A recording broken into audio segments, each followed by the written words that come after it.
Buenos días. Bien, buenos días. Estamos en el momento más bonito, diría yo. Voy a usar la palabra para este conocimiento que hoy vamos a recibir acerca de este metal. Ya lo mencionamos, muy importante, pero también con mucho cuidado, como es el plomo. ¿Qué más? Que hoy nos acompañan 4 personalidades profesionales muy conocedoras del tema. A los alumnos que están aquí presentes, por favor, no parpadeen, ¿verdad? Aparte sus anotaciones, alisten, presten los 5 sentidos y se va a llevar un conocimiento excepcional el día de hoy. Como dice la frase bonita, fuerte, los futuros brillantes, dice, comienzan su plomo. Así que, para sentar las bases, quisiera leer lo siguiente. Hoy abordamos un tema crítico para la salud pública y el ambiente. El plomo es un metal tóxico que la Organización Mundial de la Salud clasifica entre las 10 sustancias químicas más peligrosas a nivel mundial. El plomo afecta especialmente a niños pequeños que absorben más fácilmente este metal, lo que causa daños irreversibles en su desarrollo intelectual y comportamiento. En el año 2021, la exposición al plomo fue responsable de más de 1.500.000 muertes y la pérdida de millones de años de vida saludables. Asimismo, la exposición ocurre en entornos laborales, industriales y actividades como la fundición y el reciclaje, así como a través del polvo, tierra, agua y alimentos contaminados. A pesar de los esfuerzos, solo el 48% de los países han implementado regulaciones vinculantes para los productos con plomo. En este contexto resalta la importancia de este evento y de discutir este tema con hondureños comprometidos, como los 4 hondureños que aquí tenemos hoy. Y por favor, en este momento pido nuevamente un fuerte aplauso para ellos.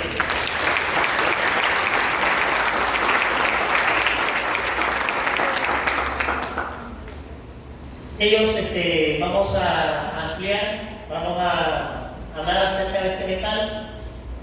Doctor Alex Padilla, doctor en Ciencias Médicas, máster en Ciencias Médicas, convención en Ciencias Ambientales y Biomedicina, especialista en epidemiología. Vean ustedes, a pesar de que hay muchos años de estudio en relación a este metal de plomo, ya décadas se podría decir, sigue siendo una prioridad. Ya decíamos anteriormente que la OMS la clasificó como una de las 10 sustancias más peligrosas, pero ha hecho trabajo acerca de esto. Y precisamente tendremos el agrado y el honor de escuchar al doctor Alex Padilla, que nos va a hacer una breve historia, una breve semblanza de lo que se ha hecho acerca de este metal hasta el día de hoy. Buenos días, doctor Alex Padilla. Buenos días. Gracias por tu invitación a este evento que lleva, creo que 12 años ya de vigencia, ¿no? Ojalá que siga otros 40 años. El plomo nunca se va a acabar. Pues nosotros, yo empecé a trabajar en el Centro de Estudio de Contaminantes en 1995 y desde los años 90 se escuchaba bastante denuncias a fábricas que fabricaban baterías y introducían. Si recuerdan, había una aquí nomás, aquí en la zona de Jacaliapa, por la colonia Kennedy. Había una empresa que se llamaba Batería Yehoa. Creo que esa empresa empezó a trabajar en esa zona, a operar en los años 70, cuando todavía no estaba poblada la ciudad. Creo que lo más cerca que quedaba era la zona de la colonia Kennedy. En los años 60, 70, viajar a la Kennedy era como ir a un pueblo, porque estaba retirado del centro de la ciudad. Pero con los años la ciudad fue creciendo, ¿no? Y la fábrica quedó prácticamente en el centro, ¿no? Después construyeron residencias de alturas, después pusieron unas empresas ahí cerca también, y finalmente Unitec, la colonia de Los Pinos, se fue expandiendo. Y cuando uno iba para Unitec, me acuerdo ya por los años 90, siempre miraba que salía humo de una chimenea, ¿no? Entonces, siempre se denunciaba el tema ya sea en la Fiscalía, en la Secretaría de Recursos Naturales y Ambiente, que en ese tiempo no existía, sino que existía la Comisión Nacional de Medio Ambiente. Entonces, se hacían comisiones formadas por la Secretaría de Salud, Secretaría de Trabajo, inclusive de Seguro Social, y y la gente de la Comisión Nacional de Medio Ambiente, entonces se hacían evaluaciones y todo, pero nunca se tomaban decisiones, ¿verdad? De qué hacer con ese tipo de empresas, que había alguna regulación, un reglamento de zona ambiental, no se tomaban decisiones. Y siempre, todos los años, una denuncia, otra denuncia. Fue así como ahí por los 90, como el 95, el doctor Luis Munguía Guerrero, el finado que fue director del CEPU, comenzó a hacer evaluaciones ya con más criterio técnico de esa zona. Y en el año 2000, 2001, me acuerdo que hicimos unas mediciones en aire interior, en suelos y también en población expuesta, que era la población laboral, y siempre salían contaminadísimos. En el aire interior, si usted funde plomo, ese tipo de empresas funden plomo, ¿no? Le llega el plomo, la escoria, le llegan los lingotes de plomo, lo funden y eso libera gases al aire interior, entonces la gente se expone directamente. Recordemos que en los 90, 2000 todavía no se estaba implementando el tema de producción limpia, es un tema bastante nuevo. Entonces esa fábrica era bastante contaminante y luego el aire exterior también, ¿verdad? Había una chimenea ahí permanente emitiendo, entonces todo ese humo iba a caer a las zonas de daño. Posteriormente hicimos unos análisis de plomo con un equipo especial y encontramos que todos los trabajadores tenían plomo arriba de 65 microgramos por metro cúbico, ¿no? O sea, 65 microgramos por decilitro. Y después se entró en un serio conflicto legal con la empresa, ¿verdad? Porque por ese nivel que estaba tan alto había que tomar decisiones. Entonces desde la comisión se dieron recomendaciones, pero al final la empresa terminó cerrando. Ustedes pasan ahí por Menteca actualmente y no van a ver humo. También hay un centro comercial ahí, ¿verdad? Aunque es un suelo contaminado, hay un centro comercial. Y hay otro antecedente también en Tegucigalpa en los años 90, la fábrica de baterías Raín, que está cerca de la Universidad Católica. Otro conflicto serio también en el tema del plomo. Ahí inclusive se hicieron estudios de plomo en sangre y se hicieron estudios neurológicos. Lo hizo la Facultad de Medicina, la doctora Ana Félix Rivera hizo un estudio para evaluar cómo estaba la capacidad cognitiva de los niños, la capacidad de aprendizaje, y encontró que los niños tenían alta concentración de plomo, entonces aprendían menos. Y fue así que se puso también una denuncia en la Fiscalía del Ambiente. Posteriormente se abordaron varias fábricas que había en Tegucigalpa, siempre de Yohoa, una en la primera avenida, y tenían el mismo problema, tenían hornos de fundición y contaminaban a los trabajadores. Inclusive nosotros en el CEDESCO atendíamos personas que venían de la fábrica y tenían anemia, que es uno de los efectos adversos de la exposición al plomo. Tenían color así como plomizo, unas personas que trabajan ahí por años, ¿verdad? Las personas no se dan cuenta que el plomo tiene efectos porque no se siente en el corto plazo y en el mediano plazo no lo siente, sino que eso se va en el largo plazo, ¿no? Por la exposición que se va a dar. Y por el año 2001, 2002 hicimos un inventario de fábricas y talleres de baterías en Tegucigalpa. Encontramos alrededor de 33 establecimientos que estaban procesando plomo. Esos tallercitos que agarran las baterías, las deconstruyen y hacen nuevas, pero esa gente está súper expuesta. Y eso están en zonas residenciales.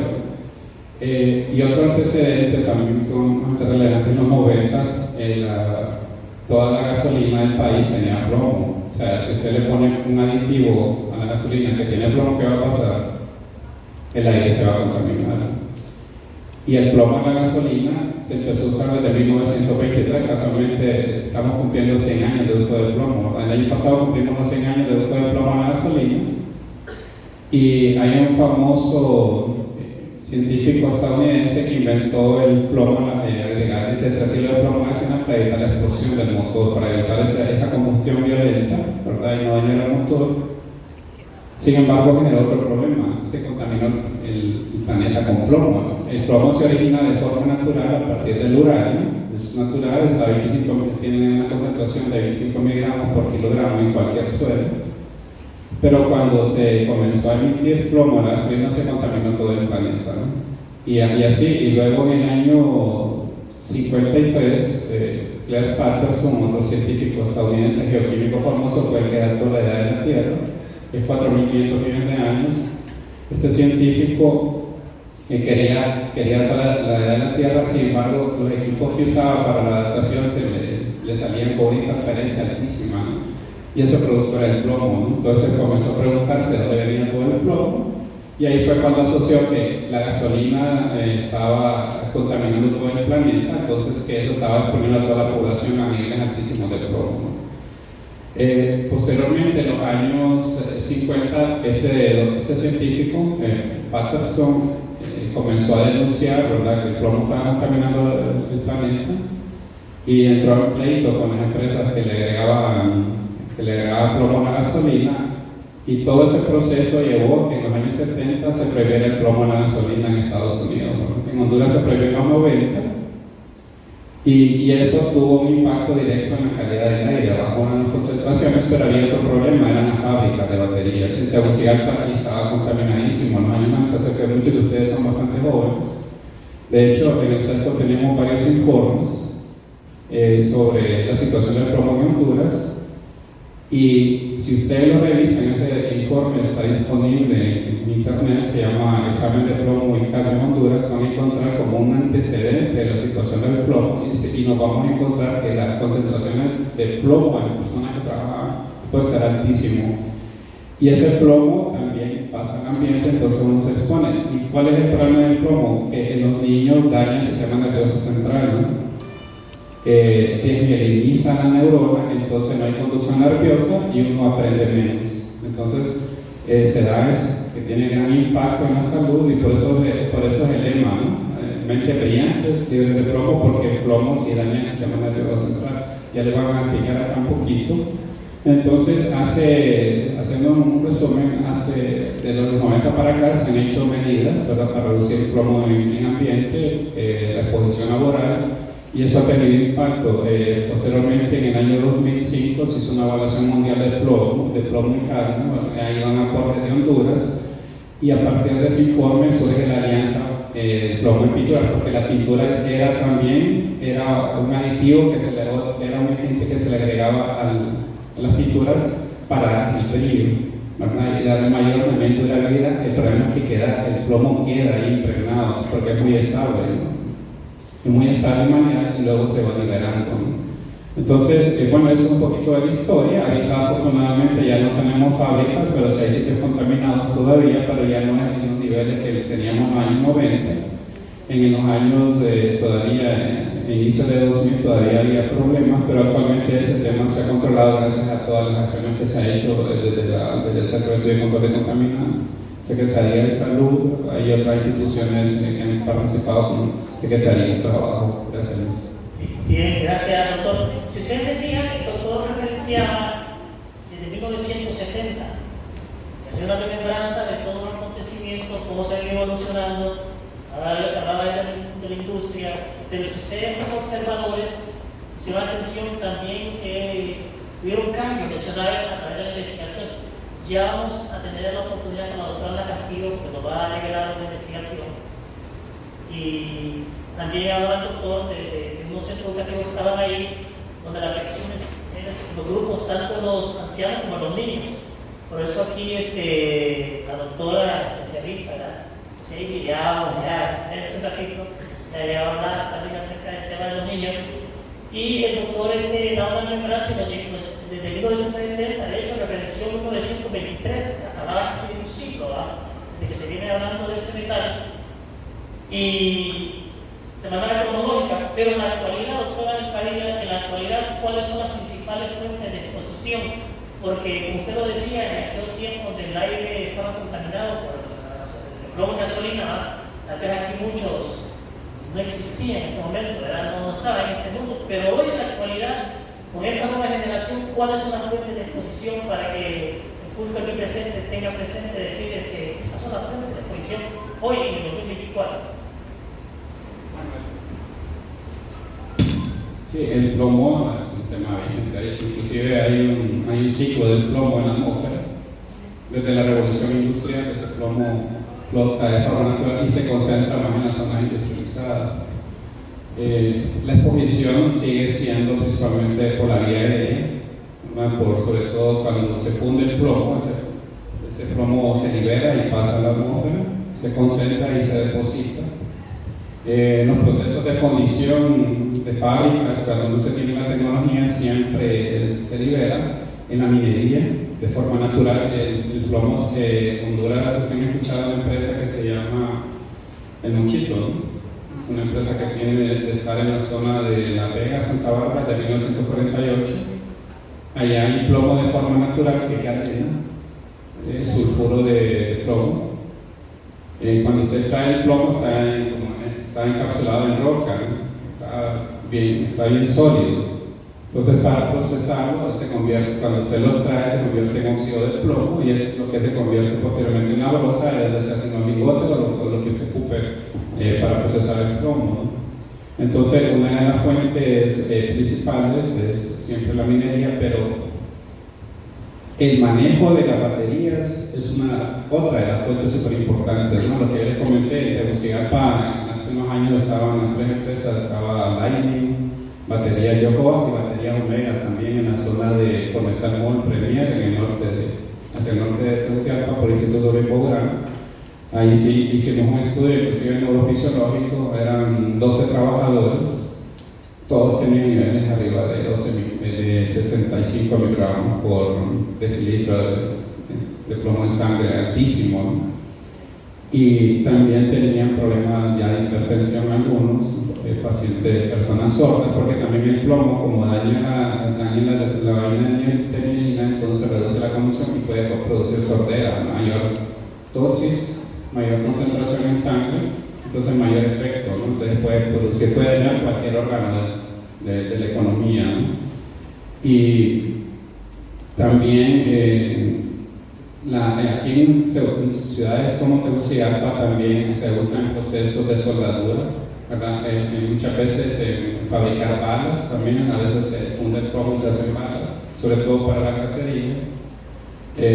Cuando uno va a una sala de rayos X, ahí hay plomo, ¿no? Porque el plomo bloquea el paso de la radiación, se usa mucho en medicina para bloquear el paso de la radiación, para prevenir la exposición a radiaciones que sabemos que provoca problemas de salud. Pero en Honduras es básicamente también la manipulación de las baterías cuando se hace sin métodos de prevención de riesgos laborales, ¿verdad? Usted descompone la batería, recordemos que una batería tiene el 75% de plomo, ¿no? La batería es un producto peligroso, y al ser un producto peligroso también se convierte en un residuo peligroso altamente contaminante. Además aquí van a ver, tiene ácido sulfúrico, ácido que es sumamente potente y que también es contaminante y también puede dañar la salud. Entonces, a nivel mundial está esa manera, y por supuesto en las casas viejas están las pinturas que quedan de remanente, ¿no? Y algunas tuberías, también tuberías viejas, antes tenían revestimiento de plomo, y también uno puede consumir agua con plomo. En el año 2007, aquí está la doctora, hicimos un estudio en el Valle de Siria, que medimos cianuro, mercurio, plomo y cuál es el otro, y arsénico. Yo pensé que ahí iba a ser el mercurio, porque estaba contaminadísimo por mercurio, o que iba a ser el cianuro o arsénico, ¿verdad? Pero no, el que salió altísimo en esa zona del Valle de Siria, porque ahí operaba la empresa de enfermales, fue el plomo, ¿no? Había gente que tenía niveles de plomo arriba de 12 microgramos por decilitro en promedio, ¿no? O sea, significaba que probablemente la gente está tomando agua contaminada por plomo, porque es una zona donde se extraen metales. Entonces cuando se extraen metales, ahí se liberan de forma natural también los metales y pasan al agua, y toda esa población probablemente también está expuesta. Este caso también fue llevado a la fiscalía, no sé qué quedó, un caso bien complejo porque está ingiriendo agua natural. El agua, algo antes de terminar, es que el plomo no tiene ninguna función fisiológica en el organismo. El organismo lo confunde con calcio, entonces lo absorbe y lo incorpora al hueso. El problema es que cuando se incorpora al hueso, después, por situación de estrés, por situación de alimentación, por la condición fisiológica, ese plomo es normalmente absorbido y pasa a la sangre y se vuelve a generar una intoxicación endógena. Entonces el plomo es un metal bastante complicado. De hecho, se dice que uno de los problemas por los que el Imperio Romano cayó fue porque usaban tuberías con plomo. O sea, usaban el plomo y, y también lo usaban en los vinos, ¿no? Entonces se le contaminaba el vino. Y bueno, después el resto de la historia, ¿no? Los romanos duraron 700, 1200, 1100 años, después vino en decadencia terrible, ¿no? Y así un poquito la historia. Gracias, doctora Gasparía. Y dice que ahora que la doctora hablaba, precisamente, si vale el comentario, yo realicé mi práctica profesional de educación médica, precisamente en materia de terror, en 1996, aunque usted no lo cree. Entonces, de parte de recursos humanos de la empresa, recuerdo que yo estaba en la carga contable y ellos en ese año habían implementado el desayuno y el almuerzo a todos los empleados, precisamente para ello, para fortalecer la parte de la salud, porque se suponía que era un trabajo muy delicado, que fundía la material, y entonces muchos llegaban a saber si desayunaban, otros con problemas de alcohol y un montón de cosas, ¿verdad? Entonces, recordaba eso ahora. Doctora Chey Miranda, especialista en pediatría intensivista, hablamos que los extremos son es el público en general, ¿verdad? Todas las edades, pero parece que afecta más a los ancianos y a los niños. Ahora, ¿cuáles son los síntomas de este envenenamiento de plomo? Primero, síntomas, todos, la sintomatología que se da, para que la gente lo conozca. ¿Qué son estos síntomas? Muy bien, muy buenos días. La verdad que es un gusto estar aquí y veo que hay mucha gente joven. Sin embargo, los que estamos ya un poquito más adelantados, vamos a hacer remembranza, porque muchas de las cosas que vamos a discutir ahorita van a ver ustedes de que sí hay algún impacto, pero que desafortunadamente no tenemos estudios que nos respaldan. Como bien decía el doctor, el plomo es un metal que desafortunadamente afecta a la población desde recién nacido. ¿Qué quiere decir esto? Que tenemos mucha mujer en edad fértil, que no tenemos niveles de plomo en periodo prenatal y por lo tanto cuando estos niños nacen de mujeres que están intoxicadas por plomo, tenemos consecuencias como ser la prematurez. Y les voy a decir que de los últimos 5 años el índice de niños que nacen prematuramente se ha elevado casi que 5 veces más a lo que veíamos antes. A tal punto que nuestras unidades de cuidados intensivos a nivel nacional, no estoy hablando solamente del hospital escuela, sino que de los principales hospitales, el Mario Catarino Rivas, el hospital de Santa Teresa, el hospital Enrique Aguilar Cerrato y el Gabriel Alvarado, que son hospitales regionales que en su momento pueden manejar pacientes prematuros, han aumentado el número de recién nacidos con prematurez o muertes espontáneas. Entonces, una mujer que aparentemente está sana, sin ningún factor de riesgo anatómico por el cual pueda tener un embarazo espontáneo, lo están teniendo. Luego, una vez que el niño nace, el plomo es 100% neurotóxico. Entonces, ustedes saben que cuando el periodo prenatal todo se está desarrollando, desafortunadamente, el plomo inactiva todo ese proceso de sinapsis y disminución de los neurotransmisores, principalmente GABA. Y eso hace de que nuestro niño, cuando nace, pues venga con una menor capacidad de aprendizaje.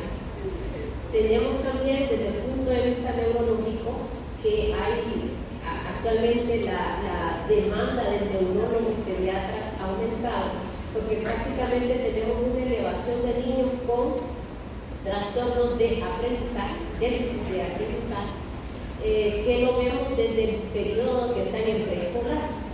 También tenemos el asunto de hiperactividad, algunos son catalogados como espectros autistas, ¿verdad? Pero a estos niños, cuando nosotros hablamos con los neurólogos pediatras, les digo, bueno, tenemos que tener niveles de plomo como un diagnóstico diferencial, ¿ok? Porque si no hay antecedentes de autismo, no hay antecedentes de retardo mental en la familia, ¿por qué este niño se nace así?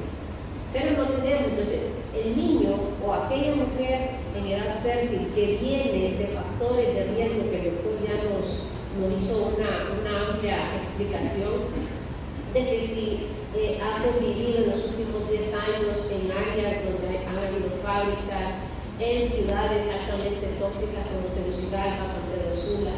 Y bueno, y actualmente pues hay muchas ciudades del país que ya tenemos una alta cantidad de vehículos. Habría que ver el impacto ahora de usar el combustible libre de plomo. Estaba revisando que en 1994 la doctora Ana Félix hizo un estudio en 5 institutos públicos en Tegucigalpa y Comayagüela, y para 1994 había ya una gran cantidad de niños, eran 377 niños de 5 institutos públicos, y de estos ya 78 niños salieron con niveles entre 5 y 10 microgramos por decilitro. Y de acuerdo a la literatura nos dice que con 2 microgramos por decilitro arriba de 5, y eso es lo que dice la OMS del límite, ya te disminuye 2 puntos tu capacidad, tu IQ, tu capacidad intelectual, ¿ok? El coeficiente intelectual. Entonces, tenemos actualmente en época escolar muchos niños con dificultades de aprendizaje, y tal vez no es porque los papás no estén con ellos, que también hay otros factores, ¿verdad? Pero son esos niños que hay que prestar más atención, no solamente es que no hay interés o que la maestra no les puede enseñar bien. Esta parte del plomo azul es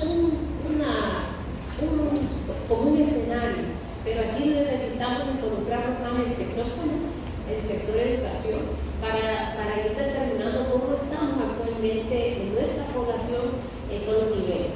Idealmente no deberíamos tener ninguno, cero, ¿verdad? Niveles de plomo cero, pero desafortunadamente todos, si nos hacemos un screening aquí, todos vamos a saber que tenemos algún grado de contaminación. Sin embargo, el otro desafío que nosotros tenemos es que no tenemos niveles, laboratorios que nos hagan niveles de plomo, porque en la unidad de cuidados intensivos tenemos muchos pacientes que nos llegan con encefalopatías agudas. Nosotros hacemos examen para descartar o para investigar si es por algún germen, si es infeccioso viral, si es bacteriano, si es por hongos, y desafortunadamente todos salen negativos. Lo que nos toca investigar es si diagnóstico diferencial, si es una intoxicación aguda por plomo, pero nos vemos mermados porque no tenemos cómo realizarlo. Y si por alguna razón ya los papás logran mandar a hacer los niveles fuera del país, no tenemos tampoco antídoto.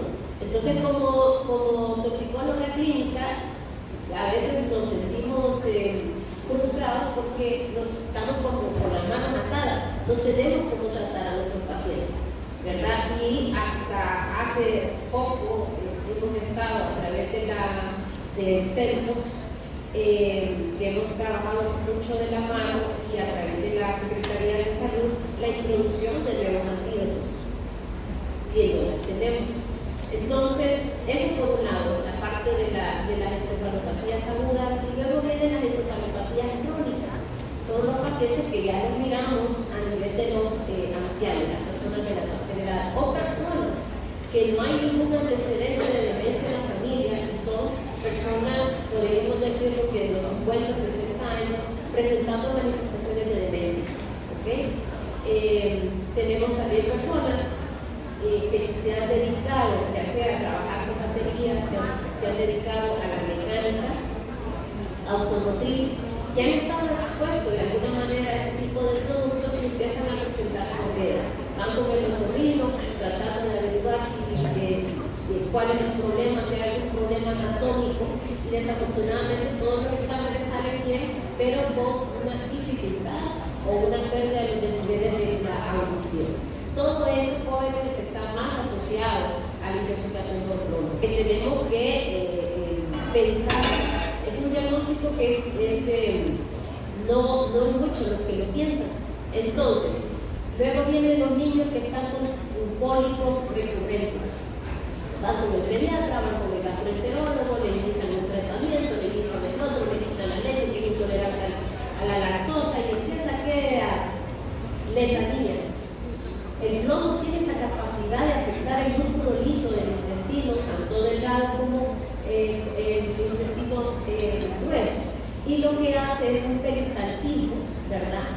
Importante, no compulsivo, y entonces el niño empieza con los dolores cólicos. Son cólicos recurrentes, se curan y luego vuelve otra vez. Entonces, pero son diagnósticos que no los pensamos, ¿verdad? Entonces un niño que tiene trastornos de conducta, que se refiere con muchos cólicos recurrentes, hay que pensar en este tipo de patología. Lo otro son las anemias. Prácticamente en nuestra población aquí en Tegucigalpa, el 70%, si no es que más, está en un periodo, en un estado de desnutrición, ya sea aguda o crónica, desnutrición proteico-calórica, con niveles de vitamina D y calcio subóptimos. Y si a esto son niños que tienen pica, o sea, que tienen un trastorno de devolución por tierra, ese también es uno de los mecanismos de cómo se pueden contaminar nuestros niños, ¿verdad? Entonces, máxime si viven en una casa ya antigua, ¿verdad? Que todavía pueda contener pintura que contiene cloro. Entonces, esta es una forma también de adquirir la enfermedad. Entonces, estos niños, además de ser desnutridos, también están con anemia. Pero uno dice, bueno, en su condición de desnutrición hace que tengan anemia. El plomo tiene la capacidad también de disminuir la vida media del eritrocito. Solo para ponerlo en contexto, un eritrocito mide 120 días. Con ya afectación del plomo, le puede vivir en un eritrocito un aproximado de 30 días. Y no es un eritrocito 100% funcional, sino que tiene una amplia fragilidad. Entonces, al final, vamos a tener una afectación de la producción de eritrocitos. Además, el plomo afecta directamente el riñón también, que es por donde se elimina, pero también afecta el túbulo contornado proximal. Entonces, también tenemos una disminución de la eritropoyetina, que es la que nos sirve también para la producción de la hemoglobina y la eritropoyetina para evitar la anemia. Entonces, al final, la anemia se vuelve multifactorial, que se ve afectada por el plomo. Entonces, aquel niño de que usted dice, bueno, es un niño que es de una familia, por así decirlo, de un estatus social intermedio, de que sí, la mamá ha estado pendiente de su estado, control de crecimiento y desarrollo, y persistentemente sale con anemia en sus hemogramas. También tenemos que pensar en hacer un diagnóstico diferencial al evaluar el prótein de sangre periférica. Ya por último, también hay afectación de los huesos. Los niños también, cuando hay una intoxicación importante a nivel de las encías, vamos a encontrar una coloración violácea. Entonces tenemos muchas referencias de los odontólogos de que evaluemos el por qué están con esa coloración violácea, ¿no? Que mire que el niño se lava bien los dientes, pero está con esa coloración violácea. Eso es, ya tenemos el diagnóstico, pero muchas veces no hay conocimiento de estas manifestaciones clínicas y entonces empezamos a perdernos en otros diagnósticos. Entonces, yo pienso más bien que no deberían de ser 2 semanas de hacer esta jornada de concientización, sino que debemos de hacerlo de manera continua, porque principalmente nuestros médicos de atención primaria no lo piensan. Es más, yo estudié y la parte de toxicología en mi pensum como médico general no está, ¿verdad? Prácticamente estos conocimientos los vengo a pensar yo con especialidad. Y ahí es donde empezamos a hacer la solicitud y hacer gestiones administrativas para empezar a adquirir antídotos, porque como país no tenemos antídotos. Siempre tenemos que estar pidiendo ayuda a nuestros países hermanos, Nicaragua, Guatemala, para que nos apoyen en este sentido. Y pues es una forma de elevar la voz, ¿verdad? Y decir que como país tenemos que mejorar esto.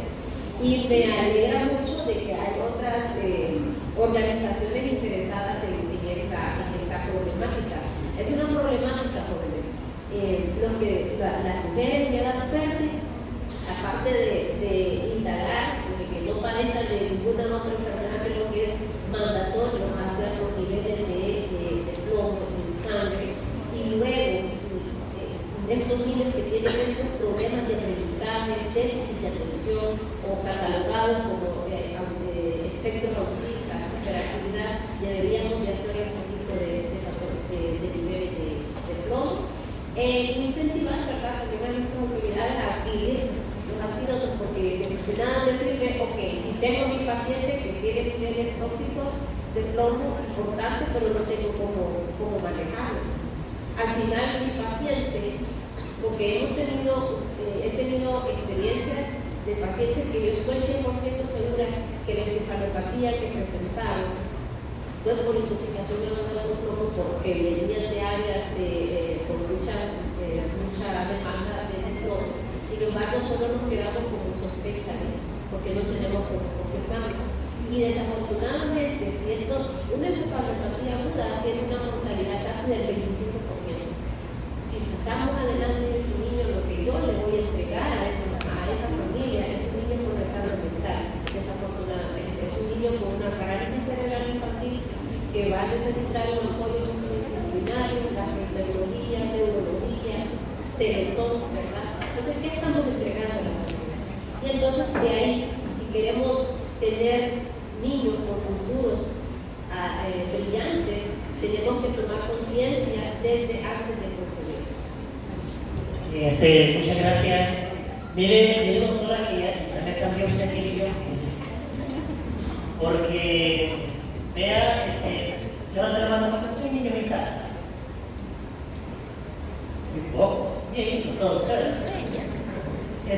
Porque ¿sabe por qué? Me voy a tomar el atrevimiento de decir lo que usted acaba de decir, es muy específico, ¿verdad? Muy oportuno, y más la forma de cómo usted, con mucho conocimiento y mucha transparencia, nos ha contado. La doctora Chey, civista, de guerrilla, de la escuela, nos acaba de dar la posición maravillosa y usted abarca dos preguntas que yo tenía. ¿Por qué los niños son una de las poblaciones más vulnerables del globo? Ya usted dio respuesta. También me llama la atención porque ahora, ya terminando su intervención, hay otra pregunta.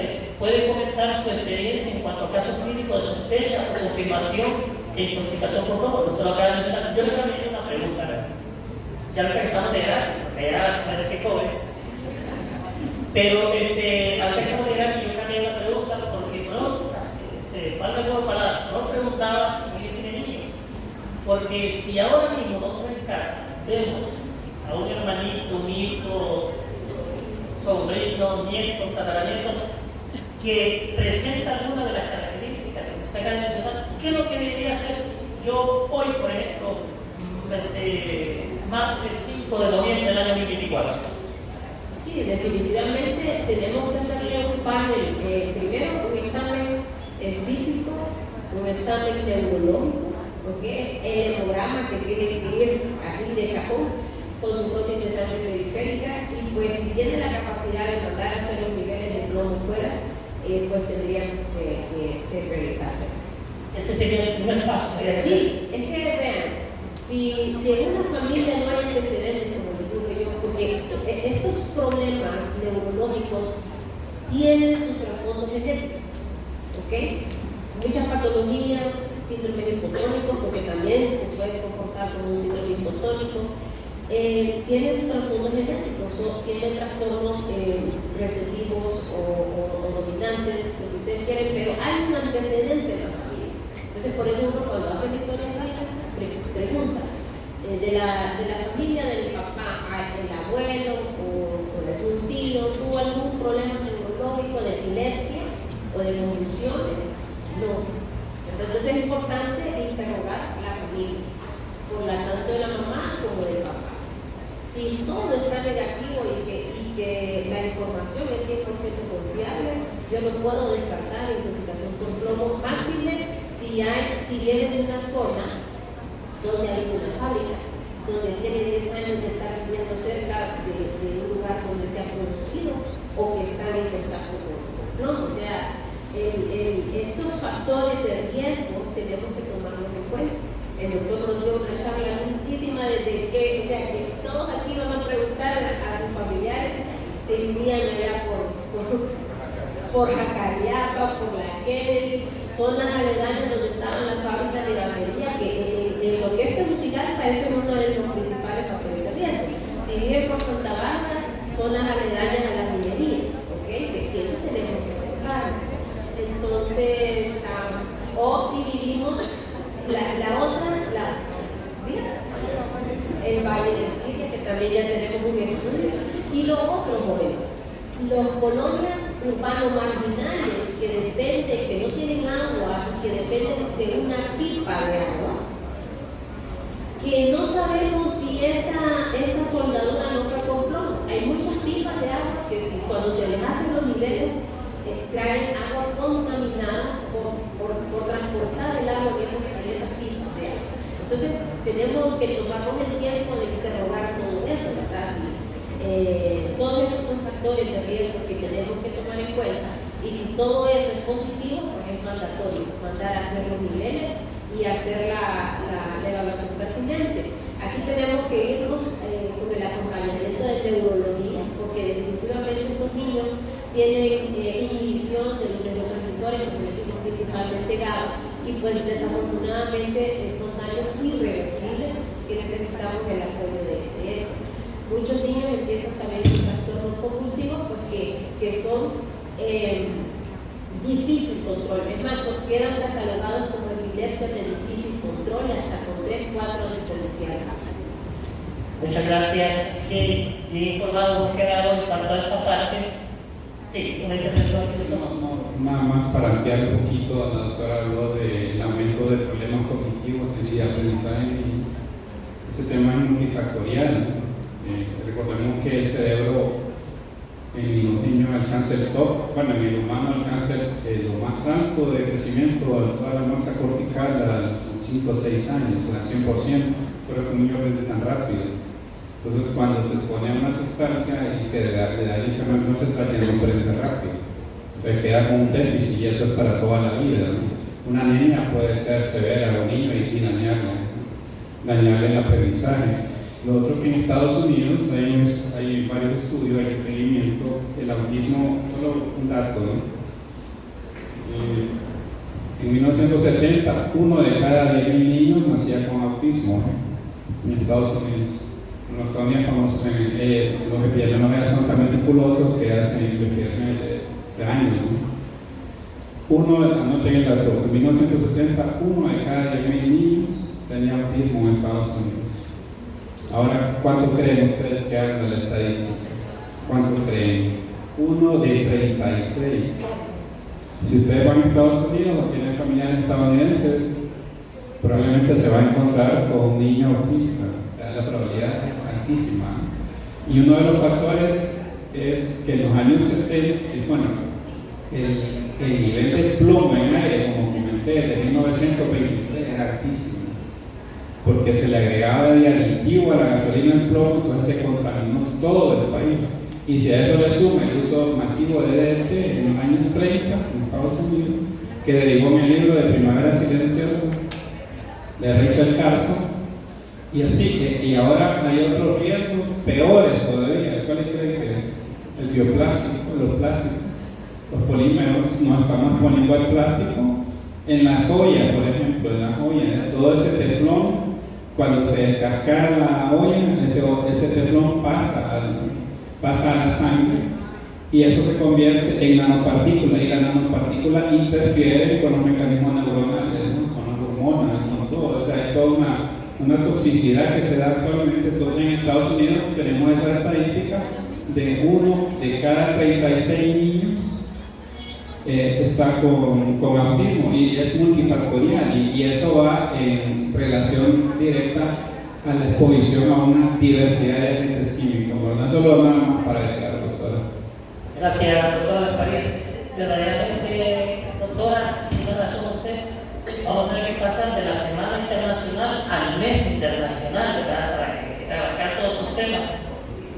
Solo me faltaba uno de los órganos. Si ustedes se han fijado también, tenemos un aumento de casos de personas jóvenes, literalmente 40 años, que están desarrollando insuficiencia renal y que tampoco tienen un antecedente previo familiar, o que no es hipertenso, no es diabético, y empiezan a presentar datos de insuficiencia renal. Entonces también el plomo tiene mucho que ver, también como les dije, ¿verdad? Afecta una de las partes del sistema renal. Ahí también se acumula el plomo, y pues desafortunadamente tenemos muchas personas que terminan con insuficiencia terapias de reemplazo renal y que desafortunadamente tampoco es que tenemos, ya voy a decir que si es asegurado tiene un gran problema para que sea incluido en estas terapias de reemplazo, hemodiálisis peritoneal.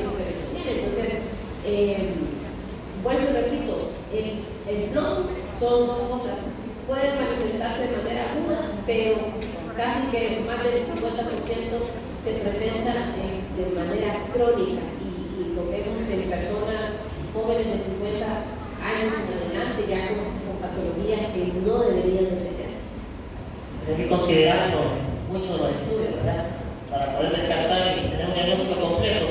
Bien, este Centro de Estudios de Control de Contaminantes, CESCO, de la Secretaría de Agricultura y Medio Ambiente, hoy está aquí entre los 4 panelistas la doctora Ana Castillo, que es doctora en Química y Farmacia y experta precisamente en técnicas químicas, analíticas y jefa del Laboratorio de Contaminantes Químicos de CESCO. Ella, su presencia aquí esta mañana para que nos hable de una investigación que ya se concluyó acerca del plomo en pintura, desarrollada precisamente en CESCO y coordinada por la doctora Ana Castillo, y le damos una palabra para que nos cuente qué concluyó esa investigación. Buenos días, muchas gracias por la invitación, mi intervención de parte de CESCO, ¿verdad? Para ustedes. Bueno, hace 2 años atrás se planteó una necesidad a nivel nacional y lo vacío que existe sobre un reglamento nacional sobre el plomo, la concentración de plomo presente en la pintura. Esto surge a través de un proyecto a nivel regional sobre la ley modelo, donde hay la regulación de estas concentraciones de plomo en la pintura. Se hizo una investigación sobre el ciclo de vida de las pinturas conteniendo plomo, ¿verdad? Y se revisó desde las etiquetas, ¿verdad? A ver qué concentraciones o qué pinturas reportaban estas concentraciones. Se hizo a nivel de todas las marcas comerciales a nivel nacional, ¿verdad? Y una vez ahí nosotros queríamos saber si era verídico, ¿verdad? Lo que se reportaba en las etiquetas. Y en ese proyecto pequeño surgió la necesidad de hacer una investigación sobre el contenido de plomo en la pintura que se comercializan a nivel local, ¿verdad? Inclusive a nivel de Tegucigalpa, todos los comercios que se venden y las diferentes marcas que hay a nivel nacional. Dentro de esto se hicieron dirigidas 3 colores principales que teníamos: el color blanco, el color azul y el color amarillo. Dentro de estos colores, pues gracias a Dios, no encontramos concentraciones elevadas según la ley modelo que regula a 90 partes por millón. Si están por arriba de ese valor, sí ya vamos a decir que hay una concentración que sobrepasa ese valor. Pero afortunadamente encontramos concentraciones que la mayor fue de 45 partes por millón, ¿verdad? No es algo que no podemos descuidar tampoco, ¿verdad? Porque si seguimos mezclando otras pinturas que tengan esas mismas concentraciones, vamos a ir aumentando. Y encontramos también concentraciones por debajo de los límites que nosotros podíamos detectar con nuestros equipos instrumentales, ¿verdad? Que fueron menores de 4 partes por millón. Hoy en día estamos preparando el informe nacional, ¿verdad? Que va a servir como una herramienta para tomar decisión y tomar la legislación o el reglamento, nacional. Eso va a servir como una muestra base científica para dar el valor que nosotros vamos a regular. Si nos quedamos con 90 partes por millón o le bajamos, ¿verdad? En eso consistió nuestra investigación. Bueno, esta investigación se logró gracias a la colaboración de la Organización Panamericana de la Salud, OPS, y también a través de la Secretaría de Desarrollo Económico, a través de la Dirección de la Protección del Consumidor. Ustedes han visto que han estado muy activos ellos, ¿verdad? A través de ellos pues, hicimos la intervención para poder acaparar las diferentes pinturas que hay en el comercio. Muchos comercios estuvieron disponibles, muy abiertos a la participación de nuestro estudio. Entonces también gracias a ellos, ¿verdad?, que pudimos desarrollar y finalizar la investigación.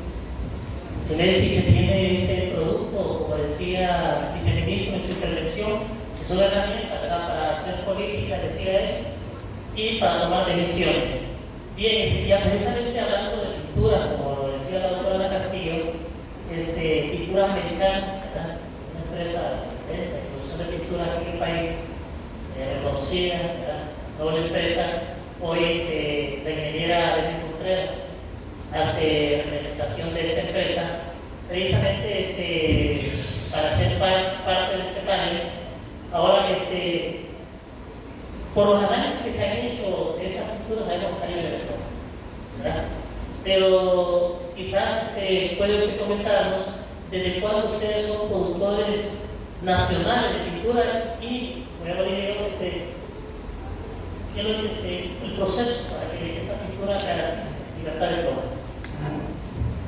Buenos días, muchas gracias por la invitación. Pinturas Americanas es una empresa que ya tiene 20 años en el mercado, una empresa orgullosamente nacional. Somos fabricantes desde el 2013. El equipo en ese año inició con las primeras pruebas de laboratorio. El equipo fue a capacitarse al extranjero para entregar desde un principio un producto de calidad. Como bien saben, pues el plomo, como ya lo mencionó el doctor, pues se utilizaba anteriormente de forma muy amplia para dar brillo, para mejorar secado, curado de algunos recubrimientos. También lo podíamos encontrar en algunos pigmentos en polvo utilizados especialmente en la pintura a base de aceite. Obviamente esto empezó a regularse muchísimo en Europa, por ejemplo, donde la Unión Europea ahora les da a los proveedores algunos certificados verdes, porque mucha de nuestra materia prima viene de allá. Entonces, Pinturas Americanas tiene un compromiso muy fuerte con el medio ambiente y trabajamos día a día en encontrar nuevas tecnologías de producción y de materia prima para poder entregarles productos libres de plomo. Actualmente trabajamos de la mano con nuestros proveedores, ¿verdad? Donde ellos nos proveen estos certificados, donde nosotros nos aseguramos de que la materia prima que utilizamos está libre de plomo, buscamos alternativas. El tema ambiental se ha vuelto como muy de moda, por decirlo de alguna manera, en todas las industrias, no solo en la industria de la pintura. Entonces estamos muy enfocados en, por ejemplo, hacer nuestra parte de látex libre de VOC, hacer nuestras pinturas aceite libre de plomo. Es un compromiso que también como empresa tenemos nosotros con nuestro consumidor final. Entonces básicamente esto es una colaboración en conjunto con nuestros proveedores para trabajar de la mano y buscar esa tecnología en nuestra materia prima que nos permita que nuestros procesos sean más limpios al ambiente y entregarle al consumidor pues, un producto libre de plomo. Muchas gracias. Bien, entonces usted ve que pintura americana pues, es una opción para usted, lo puede decir, una opción para eso. Sí. Una opción que ya explica, ¿verdad? Yo tenía una pregunta, pero usted explica cómo iba evolucionando, ¿verdad? Cómo sus controles de calidad fueron orientados a menguar, casi, especialmente eliminar software, estructuras, que pueden producir bien. Doctora Ana Castillo, sobre la capacidad de los laboratorios de sesgo en cuanto al análisis de plomo. ¿Cuál es la capacidad de sesgo ahorita para hacer análisis de plomo? Bueno, tenemos actualmente la capacidad para dar servicios sobre análisis de plomo, ya sea en las muestras de agua, ya sea aguas residuales, aguas superficiales, subterráneas, y también al igual las muestras de suelo, sedimento.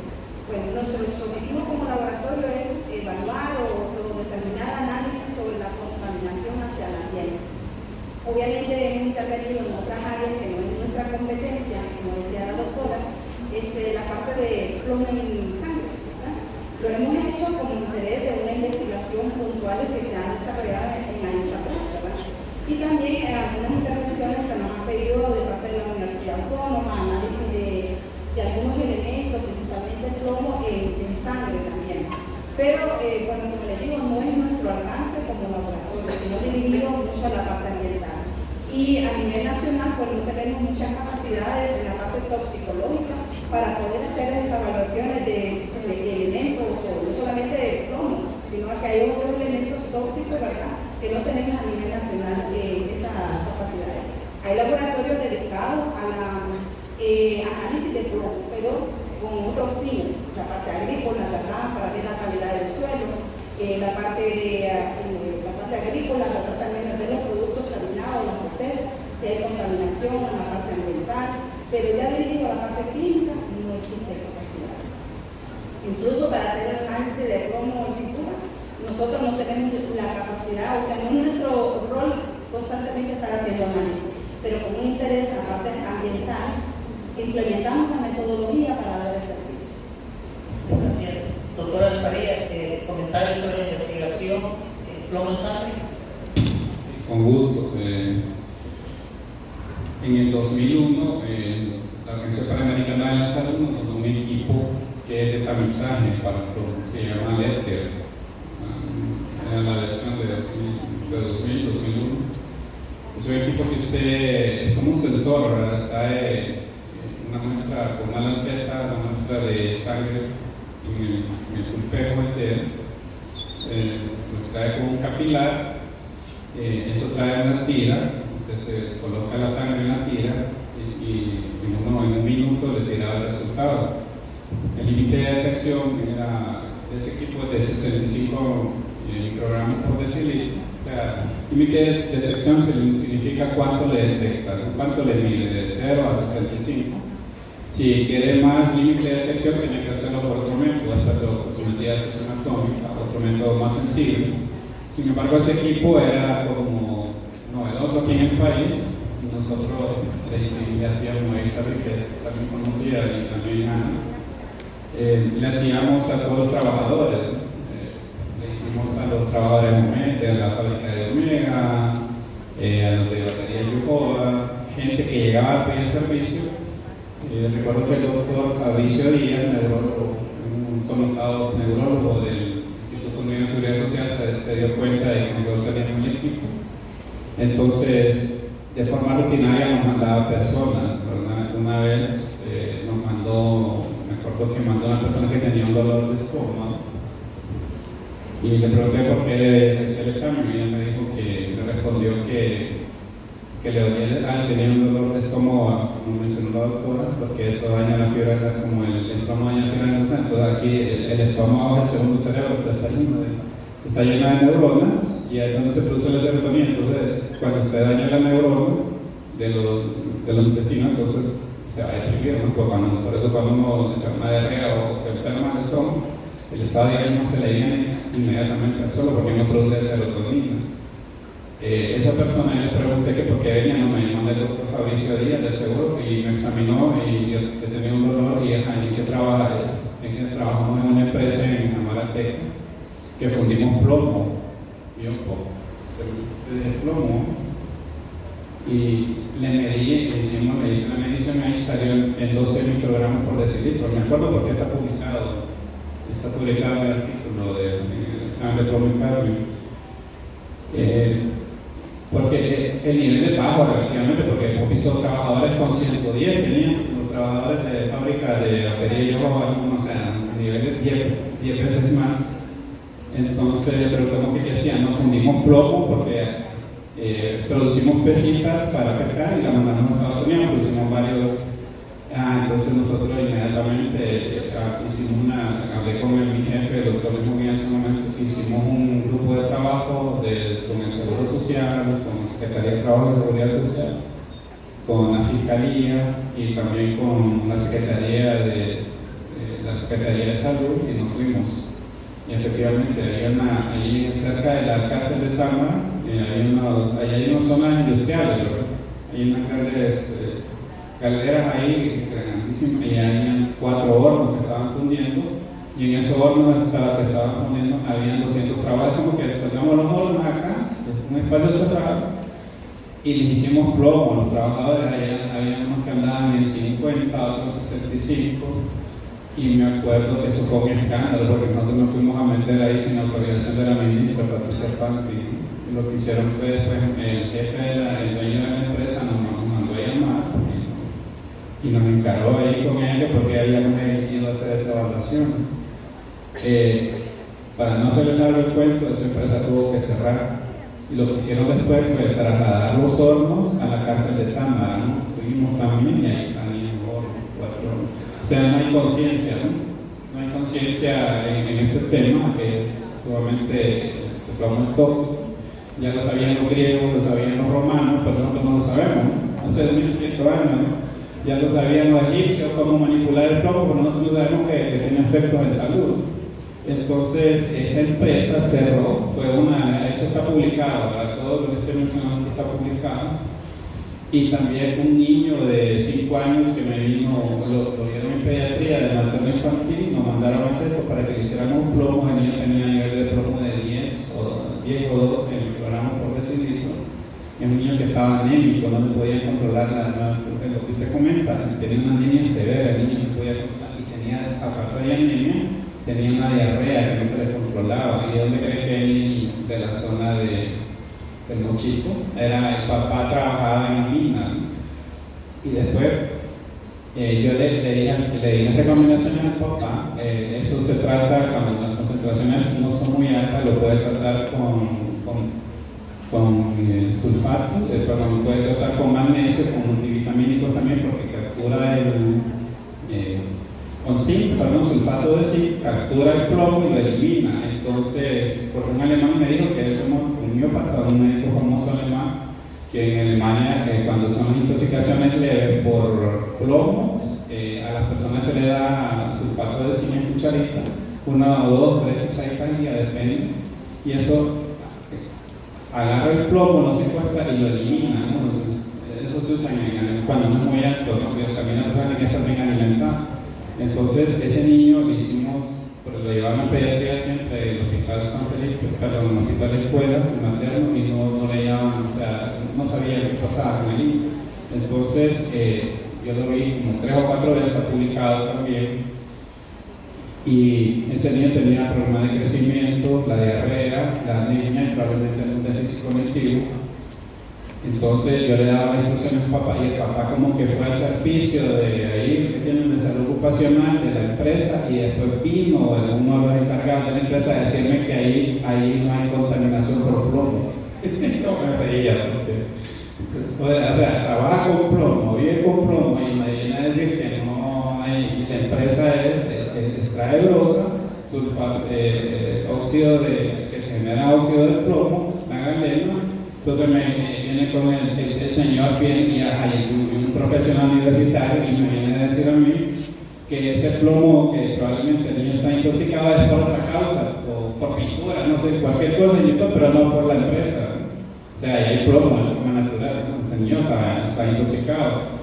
Entonces yo le expliqué que no, el niño está intoxicado, ahí están los resultados, y yo después no sé qué fin tuvo eso, pero me imagino que lo despidieron o algo al muchacho, porque esa gente lleva el plomo impregnado en la ropa, lo lleva en los zapatos, y también hay cierto movimiento del plomo en la zona, entonces se deposita en la casa, y los niños se llevan las manos en la boca, ¿no? Entonces se contamina.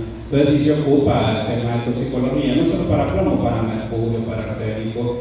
Con la doctora ya les comenté, en el Valle de Siria, y les hacen plomo a la gente, probablemente van a encontrar, ¿verdad? Ahí se va porque ese tema no se borró todo. Entonces así estamos, y todo está publicado, todo lo que les estoy comentando, ¿verdad? Sí, porque precisamente venimos a la última pregunta de una reflexión general, y la última pregunta es con usted. Entonces ella aprovecha para hacer su comentario. ¿Cómo se ponen los niños en la pintura con plomo? Que es la pintura americana. Claro, exactamente, ya hay certificación, pero sí la pregunta, ¿cómo se puede poner a la pintura con plomo? Lo dije previamente, cuando los niños padecen de un trastorno psiquiátrico que se llama pica, o sea, una necesidad de comer tierra, o empiezan a descascarar la pintura de la pared. Y si es una casa que tiene una pintura con plomo, entonces ese es un medio de cómo contaminarse. Ahora, la pica también está relacionada con déficit de hierro. Entonces, por eso es importante que todos los niños tengan su control de crecimiento y desarrollo, ya sea con su médico general o médico pediatra de cabecera, porque tienen que tener niveles óptimos de hierro, de vitamina C, de vitamina D, porque si el niño tiene óptimo estos niveles, aunque esté en contacto con el plomo, no va a presentar síntomas de una manera aguda. Si mi paciente no tiene los niveles de calcio y de vitamina D óptimos, cuando entra en contacto con el plomo, el organismo va a entender como que el plomo y lo va a introducir, como bien lo dijo el doctor, a nivel del hueso, a nivel de los dientes.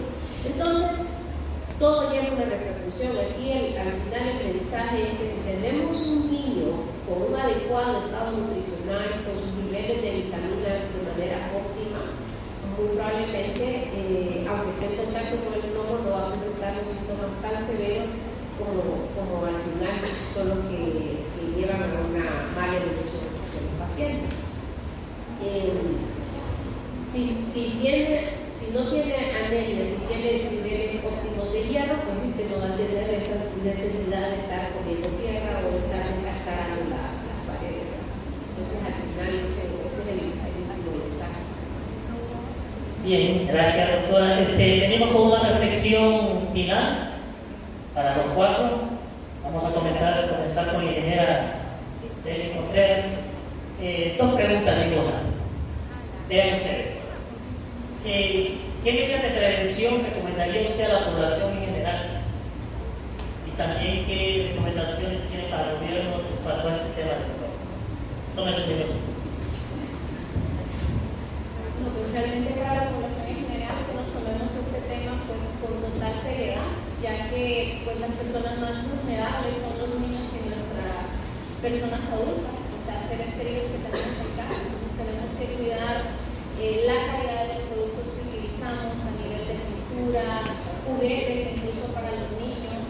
Entonces, eso, tomar conciencia realmente, ser unos consumidores responsables del trabajo.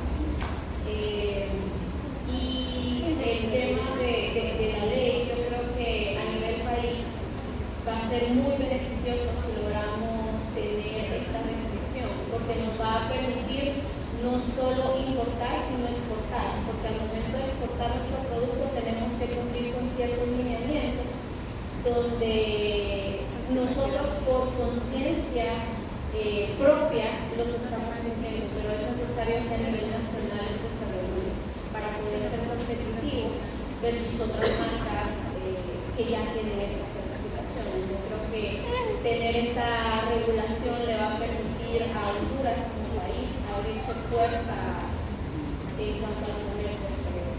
Ahí definitivamente es una protección también para todos nuestros consumidores finales y hacer un llamado a la conciencia a todas las diferentes industrias, no solamente pinturas. O sea, sabemos que pigmentos con trazas de metales pesados se utilizan no solo en pinturas, sino que pintura para juguetes, fundición de plásticos, incluso cosméticos. Entonces, es un tema que le interesa a la industria.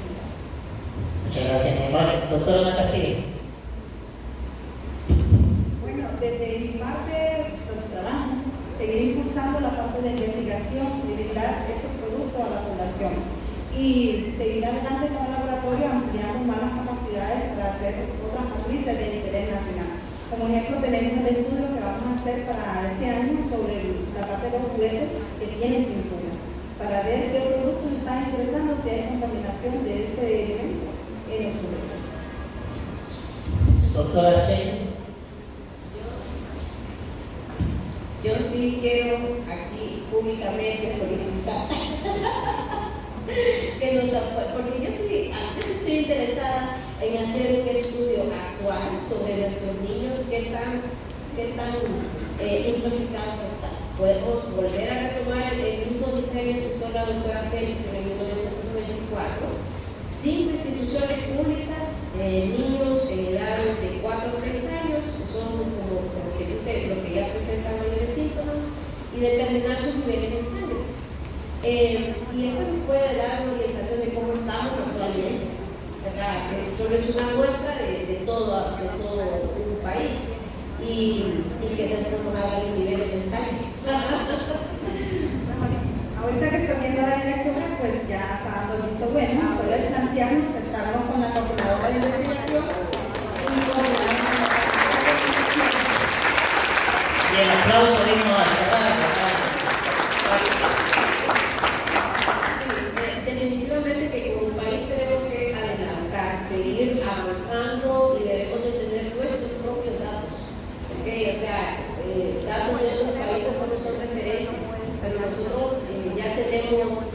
personal cualificado para hacer este tipo de estudios. Y como dice la ingeniera, tenemos que dar esa cara como país de que estamos haciendo las cosas bien, de que habemos hondureños que hacemos lo posible de hacer las cosas bien. Y pues como pediatra siempre voy a abogar por el bienestar de nuestros niños. Muchas gracias. Doctora Altaria. Yo pienso que hay que seguir con estas jornadas. Yo doy clase en UNITEC, certificado de salud ambiental, gestión de productos químicos, y también en la maestría. Y siempre hablo de todos los temas. El plomo nada más es uno de los 400.000 productos que son comercializados actualmente, uno en 400.000.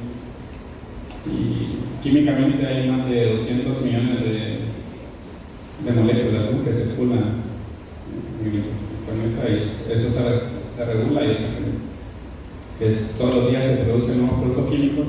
Sin embargo, el plomo hay que tener en consideración que no tiene ninguna función fisiológica. En los años 70, en Estados Unidos, el nivel permitido en sangre era 40 microgramos por decilitro. Con las investigaciones que hizo la EPA, la Agencia de Protección Ambiental, en los años 80, el poder que tenía en la Comisión de los Niños, le bajaron a 25. ¿Y qué pasaba? Que notaban que siempre había niños con déficit, y le bajaron a 10 y 2000. Siguen haciendo investigaciones. De 2000 a la fecha, le han bajado a 5 microgramos por decilitro y se sigue encontrando déficit cognitivo en niños. Bueno, y ahora asociado también con autismo.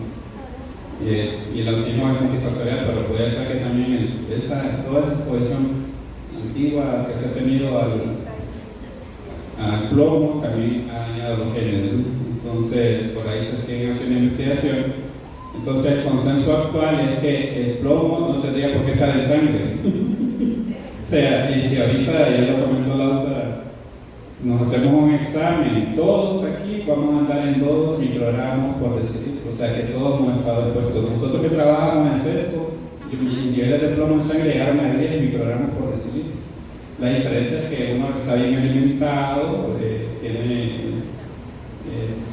está más o menos bien de salud, pero si alguien se expone al plomo y no está bien alimentado, tiene algún déficit nutricional, se va a enfermar, ¿verdad? Y ahí va a llegar al pediatra un niño con déficit de diferentes tipos, ¿no? Yo, solo para terminar, también hemos visto plomo con uso de tintes. Con los tintes cosméticos hay que tener mucho cuidado, y eso es su investigación. Entonces, el otro mensaje es seguir investigando en línea del plomo por todo lo de en aire, en el suelo, hacer investigación toxicológica en el ambiente, o también las especies son afectadas. Y lo que propone la doctora es hacer los niños y hacer estudios de seguimiento, también cohortes de seguimiento para ver cómo evolucionan. Ya la doctora María Ángeles Rivera ha hecho varios estudios de eso, y es de retomar esos estudios y volverlos a hacer, porque más bien estos temas empeoran, ¿no? Las ciudades crecen y crecen, y uno no sabe que está expuesto. Solo hay una gran contaminación que hay en Tegucigalpa, más de 500 millones de vehículos, que también hay trazas de plomo siempre, ¿no? Siempre va escondidito. Entonces todos nos estamos exponiendo. Entonces hay que investigar más y generar normativa, reglamentación para reducirlo más, ¿no? Ese es el mensaje. Gracias, y como reflexión final, pues hay que informarnos y siempre consultar y tratar de no dejar por fuera el plomo en muchas de las cosas que podamos hacer en nuestra vida. Como dice por ahí, conoceréis la